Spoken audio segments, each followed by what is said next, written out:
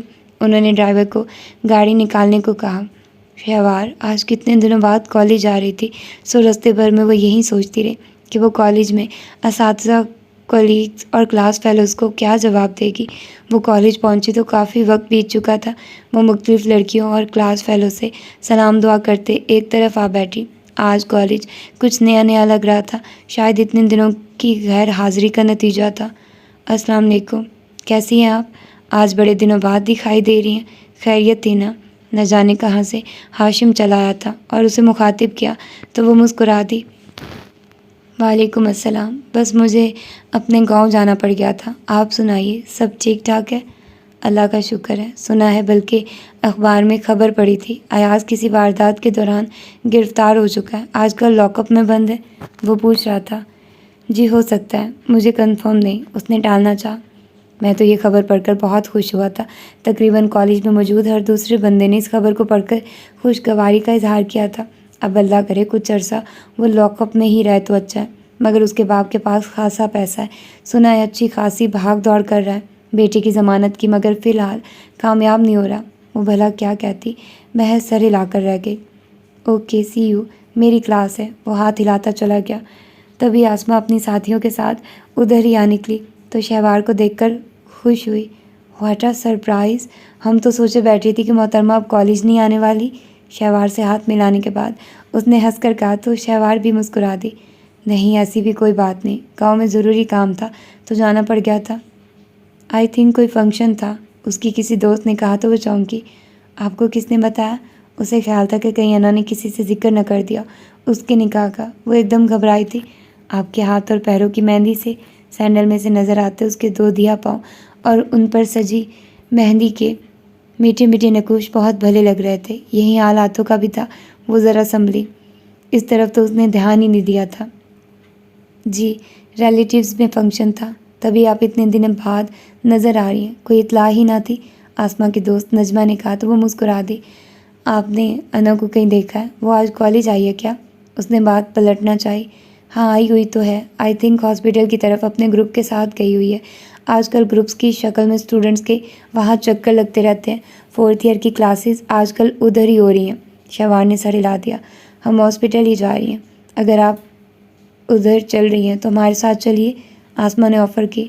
نہیں، ابھی میرا ادھر جانے کا قطعی موڈ نہیں ہو رہا، اگر انا نظر آئے تو سلیب میں بھیج دیجیے گا، میں ادھر ہی جا رہی ہوں، سر اشفاق اور دیگر ڈاکٹر سے ملنا ہے، اتنی دیر میں وہ بھی آ جاتی ہے۔ اوکے، وہ لوگ چلے گئے تو وہ سر اشفاق کے آفس میں چلی آئی۔ ان کے پاس تھوڑی دیر رک کر اسٹڈی سے متعلق بات چیت کے بعد چند اساتذہ سے سلام دعا کی اور لیب میں چلی آئی۔ انا وہاں موجود تھی اور اسی کا انتظار کر رہی تھی۔ السلام علیکم، اس نے سلام کیا تو انا نے اٹھ کر گلے لگا لیا۔ وعلیکم السلام، تم سے ملنے بات کرنے کو دل تو نہیں چاہ رہا، مگر کیا کروں کہ تم دوست نہ ہوتی تو کبھی کلام نہ کرتی۔ وہ خاصی خفا تھی اور اس کی خفگی اس کے چہرے سے صاف واضح تھی۔ شہوار نے مسکرا کر اسے دیکھا۔ آئی ایم سوری یار، مجھے اندازہ تھا کہ تم میری طرف سے پریشان ہوگی، مگر میرے پاس تمہارا کانٹیکٹ نمبر نہیں تھا، اور جو تھا وہ سم میں تھا، اور موبائل ابھی تک میں نے آن نہیں کیا۔ لیب میں چند ایک گرلز کے علاوہ کوئی اور نہ تھا۔ وہ انا کو لے کر ایک طرف آ بیٹھی۔ میری انگلیاں ٹوٹ گئی ہیں تمہارا نمبر ملاتے ملاتے، مگر ہر بار بند ملتا۔ آج میرا ارادہ واپسی پر تمہارے ہاں چکر لگانے کا تھا۔ تم سناؤ، حویلی میں کب لوٹی؟ میں ابھی لوٹی ہوں اور پھر سیدھی ادھر آ گئی۔ اور تم ٹھیک ہو؟ یہ تمہارے چہرے کو کیا ہوا ہے؟ طبیعت ٹھیک ہے؟ طبیعت ٹھیک ہے نا؟ انا کا سرخ مزمحل ستا ہوا چہرہ سوجے پپوٹے۔ اب وہ غور سے دیکھ پائی تھی تو فوراً پریشان ہوئی۔ ہاں میری طبیعت ٹھیک ہے، انا ایک دم سنبھلی تھی، مسکرا کر کہا تو شہوار نے بغور دیکھا۔ مگر مجھے نہیں لگ رہی۔ اس نے اس کے دونوں ہاتھ تھام لیے۔ کیا بات ہے انا، تمہاری آنکھیں اتنی ریڈ ہو رہی ہے، تم روئی ہو کیا؟ نہیں یار، بس آئز انفیکشن ہو رہا ہے، انا نے مسکرا کر کہا تو شہوار کچھ پل مشکوک نظروں سے اسے گھورتی رہی۔ اب ایسے تو مت گورو، سچ کہہ رہی ہوں، خود چیک کر لو، انا نے ہنس کر کہا تو شہوار نے محض سر ہلا دیا۔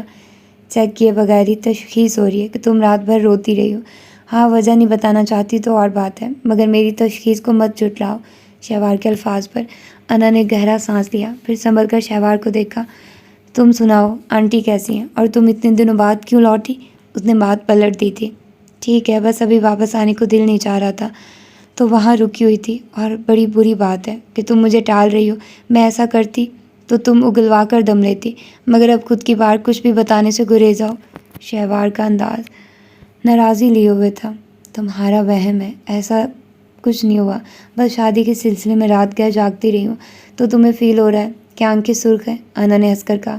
سرخ آنکھوں کے بارے میں تمہاری منطق قبول کر لیتی ہوں، مگر اس ستے ہوئے ڈل چہرے کے بارے میں کیا بہانہ بناؤ گی؟ شہوار کا انداز اتنی جلدی جان چھوڑنے والا نہ تھا۔ انا نے گہرا سانس لیا۔ اف، تم تو بال کی کھال نکال رہی ہو۔ تم سناؤ، کیسے گزرے یہ دن؟ تمہیں اندازہ ہے کہ تمہارے رابطہ نہ کرنے پر میں کس قدر پریشان رہی ہوں؟ کئی بار سوچا کہ ولید سے مصطفیٰ بھائی کا نمبر لے کر تم سے رابطہ کرتی ہو۔ مجھے تو یہ تک علم نہ تھا کہ تم حویلی میں ہی ہو یا واپس آ چکی ہو۔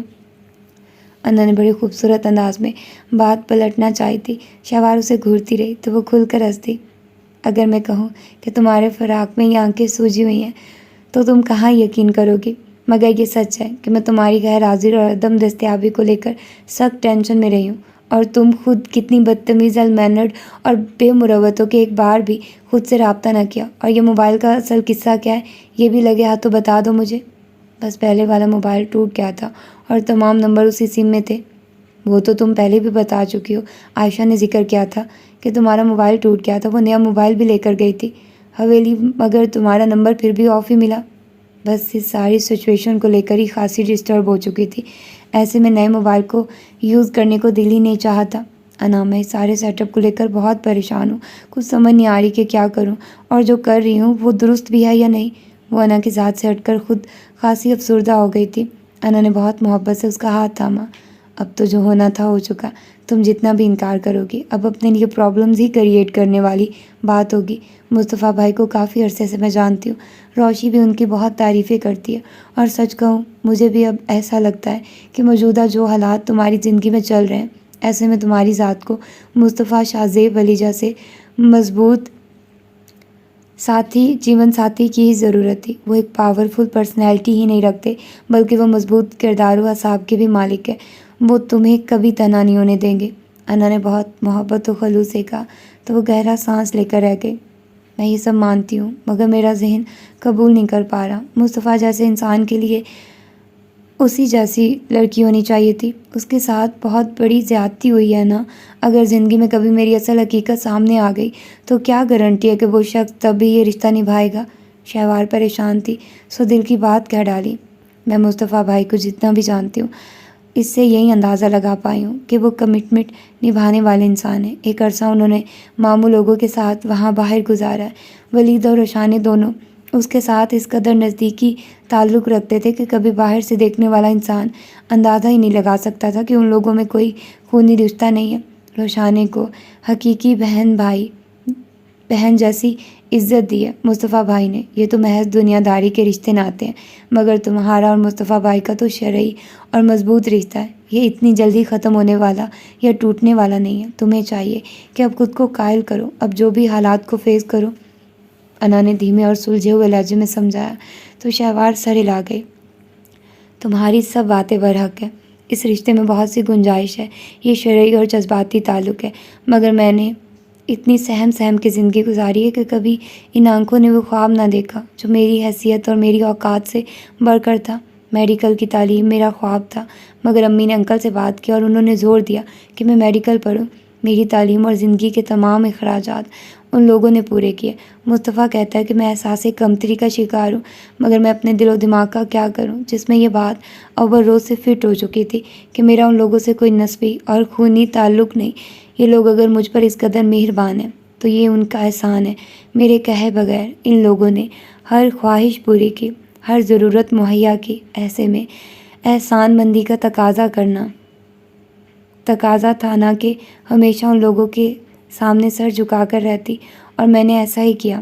آج یہ لوگ مجھے اس برسوں کے قائم شدہ احساس سے باہر نکال کر ایک نئی حیثیت دے چکے ہیں، تو تم اندازہ لگا سکتی ہو کہ برسوں سے طے شدہ اس ذہنی کیفیت کا کیا عالم رہا ہوگا۔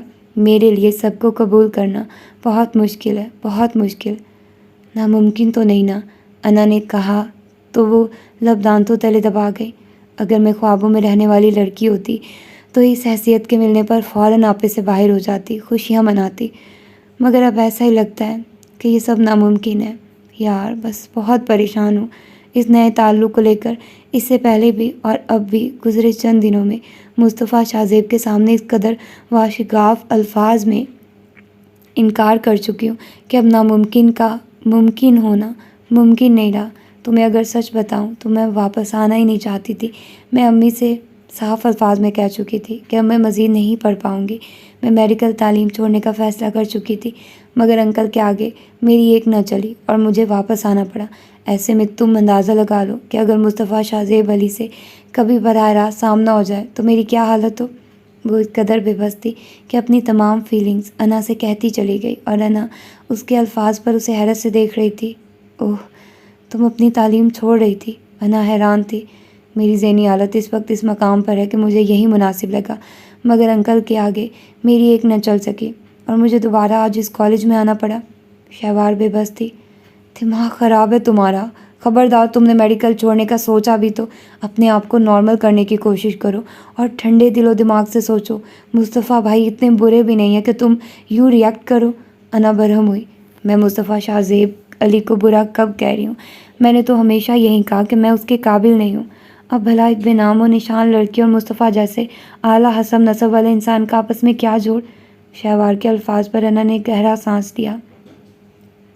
شہوار پلیز اپنی سوچ میں کچھ گنجائش پیدا کرو۔ اب تو یہ تعلق بن گیا ہے تمہارا۔ اس قسم کے رویے سے اب اس میں مسائل پیدا ہو سکتے ہیں اور کچھ نہیں۔ بھی نارمل یار۔ شہوار نے انا کو دیکھا اور محض سر ہلا دیا۔ اس کا انداز بڑا پسمردہ تھا۔ انا کو ایک دم اس کی ذات کے اندر ہوتی مسلسل توڑ پھوڑ کا اندازہ ہوا تو مسکرا کر اسے کندھے سے تھام کر ساتھ لگا لیا۔ پریشان نہیں ہوتے، انشاءاللہ سب بہتر ہو جائے گا۔ ابھی نیا نیا تعلق ہے نا، تو تمہیں فیل بھی ہو رہا ہے۔ جیسے جیسے وقت گزرے گا تم سیٹل ہو جاؤ گی۔ گلٹی کانشیس ہونے کی اب کوئی ضرورت نہیں۔ اگر تم اسی طرح بیہیو کرو گی تو مصطفیٰ کیا ہر کوئی یہی کہے گا کہ تم احساس کمتری کا شکار ہو چکی ہو۔ مگر میں اپنی فیلنگز کا کیا کروں جو کسی بھی طور پر میرے اختیار میں نہیں ہے۔ میں جتنا بھی چاہوں کہ مصطفیٰ کے ساتھ تلخ کلامی نہ ہو، مگر جب سامنا ہوتا ہے کوئی نہ کوئی بات ضرور ہو جاتی ہے۔ آج بھی تو ایسا ہی ہوا ہے۔ کبھی کبھی مجھے لگتا ہے کہ اگر یہ سب نارمل نہ ہوا تو ضرور میرے دماغ کی کوئی شریان پھٹ جائے گی۔ ہم ڈاکٹر کتنی جلدی دوسروں کو خوش رہنے کا مشورہ دیتے ہیں، مگر جب ہم پر خود بیتتی ہے تو پتہ چلتا ہے کہ خوشی کسے کہتے ہیں۔ انا نے بس اس کا ہاتھ دبا کر اسے اپنے ساتھ ہونے کا احساس دلایا تو شہوار چپ ہو گئی اور گمسم انداز میں فائل پر انگلیاں پھیرنے لگی۔ تم بھی کیا کہتی ہوگی کہ یہ شہوار بھی کیا سائیکی کیس بنتی جا رہی ہے، اچھی بھلی زندگی کو مسائل کا گھر بنا بیٹھی ہے۔ مگر انا مجھے بہت خوف آتا ہے لوگوں سے، ان کے رویوں سے۔ عادلہ بھابھی اور ان کا بھائی، ان دونوں نے میرے ساتھ جو کچھ بھی کیا ہے، سچ کہوں تو مجھے لگتا ہے میرا اپنی ذات سے بھی اعتبار اٹھ چکا ہے۔ میری تو صرف ایک خواہش تھی کہ تعلیم حاصل کروں گی اور پھر امی کو لے کر اپنے اصل کی تلاش میں نکلوں گی۔ یہ پڑھاؤ تو رستے میں کہیں بھی نہ تھا، اور اس سارے قصے میں جو احساس ہر جذبے پر غالب آ جاتا ہے وہ یہ ہے کہ میں اب پہلے کی طرح کسی کے بھی سامنے سر اٹھا کر نہیں جی پاؤں گی۔ شہوار کے لہجے میں ایک دم آزردگی گھل گئی تو انا محض سر ہلا کر رہ گئی۔ تم ایسا کیوں سوچتی ہو؟ مت سوچو نا ایسا۔ یہ بھی تو سوچو کہ یہ تقدیر کا لکھا اٹل فیصلہ تھا۔ یہ لوگ تمہیں اتنی محبت سے اپنا رہے ہیں۔ اس بات کو بھی تو دیکھو، مصطفیٰ بھائی میں کوئی کمی نہیں، ہر لحاظ سے آئیڈیل انسان ہے، اور تم بھی کسی سے کم نہیں۔ تم حویلی میں پلی بڑھی، یہ تمہارا نصیب تھا۔ اب اپنے نصیب سے کوئی کتنا بھی لڑے بدل تو نہیں سکتا، ہاں سنوار سکتا ہے۔ مصطفیٰ بھائی کا ساتھ بھی تقدیر کا فیصلہ سمجھ کر قبول کر لو۔ جو ہونا تھا ہو چکا، اب تم اپنے عمل سے حالات کو بہتر بنانے کی تگ و دو کرو۔ انا نے سمجھایا تو وہ محض سر ہلا کر رہ گئی۔ کوشش کرنے اور عمل میں بہت فرق ہوتا ہے، لیکن میں پھر بھی کوشش کروں گی۔ مگر کوشش تو بہرحال کرنی چاہیے نا۔ انا نے کہا تو وہ چپ رہی اور انا کو احساس ہوا کہ اب موضوع بدل دینا چاہیے. اچھا چھوڑو, تمہیں بتاؤں, آج کل ہمارے گھر میں شادی کی تیاریاں فائنل مراحل میں ہیں. ماما نے رات کہا تھا کہ آج میں ڈھولک رکھ لوں, تم آؤ گی؟ انا نے بات بدل دی. تو شہوار نے گہرا سانس لیا. پتہ نہیں, ہاں شادی میں ضرور آؤں گی, شہوار نے کہا. تو انا اس کا دھیان بٹانے کے لیے شادی کی تیاریوں کے متعلق تفصیلی انداز میں بات کرنے لگ گئی تھی. تو یہ تھی اس کی آج کی ایپیسوڈ. ہوپفلی کہ آپ لوگوں کو پسند آئی ہوگی اور آپ لوگوں نے انجوائے کیا ہوگا. اور ٹھیک ہے, اور میں کیا کہوں, مجھے پتہ ہے میری طرح آپ لوگ بھی اریٹیٹ ہو رہے ہوں گے. دونوں ہی عجیب سائیکو قسم کی لڑکیاں ہیں. ہاں لیکن اگر ان کی جگہ پر دیکھا جائے تو انا اپنی جگہ پر ٹھیک ہے. وہ بلا وجہ ریئیکٹ نہیں کرتی, اس کے ساتھ کوئی نہ کوئی ہو ہی جاتی ہے پرابلم. اور پھر ولید بیچارہ فیصلہ کرنا چاہ رہا ہے کہ انا کے ساتھ وہ شادی کرے نہ کرے. اور انا جب اس کو لگتا ہے کہ انا کہ ٹھیک ہے, اچھی ہے, نارمل ہے, خوش ہے, تبھی ایسا کچھ نہ کچھ ہو جاتا ہے کہ وہ خود کنفیوز ہو جاتا ہے کہ کیا کرے بیچارہ. اور انا بھی, آئی نو آپ لوگ تھوڑا ہو, لیکن آپ لوگوں کو بتاؤں, جب یہ لڑکیاں تیر کی طرح سیدھی ہو جائیں گی نا تو یہ لڑکے ٹیڑھے ہو جائیں گے. اس ناول میں نا بڑی فنی سچویشنز بھی ہیں, مطلب آپ لوگوں کو بہت مزہ آئے گا یار.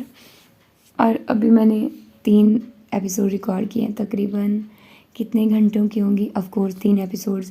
آپ لوگوں کو پتہ ہے کہ 1.5 گھنٹے, یار میں بھول جاتی ہوں 1.5 اور 2.5 کا مطلب 23 منٹ, 1 گھنٹہ اور 23 منٹ یا 30 منٹ تک کی ہوتی ہیں.